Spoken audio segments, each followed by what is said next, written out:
বাইরের দৃশ্য দেখে মনে হতে পারে এটি যেন জুলাই আন্দোলনের কোনো জাদুঘর। দেয়ালে দেয়ালে আন্দোলনের সময়কার ছবি, রিসিপশন থেকে লবি, সবখানে জুলাইয়ের ছাত্রদের প্রতিবাদকে কেন্দ্র করে লেখার সংগ্রহ। সব মিলিয়ে এক আবেগঘন পরিবেশ। কিন্তু এটি আসলে একটি রেস্টুরেন্ট, যার পিছনে আছে এক ব্যতিক্রমী গল্প। Hey, you remember Mukto and Upside? You remember July? Please remember Mukto and Upside. Please come here. রেস্টুরেন্টটি প্রতিষ্ঠা করেছেন দক্ষিণ কোরিয়ার নাগরিক জিনা কো। তিনি 2024 সালের জুলাই মাসে বাংলাদেশের ঐতিহাসিক ছাত্র জনতার আন্দোলনের সময় ঢাকায় অবস্থান করছিলেন।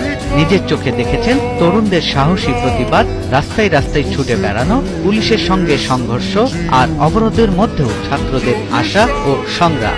I was in Bangladesh in July, August. At that time, I support all the students in Bangladesh, and after that, I stayed in Bangladesh and thinking about how can I keep supporting the people in Bangladesh.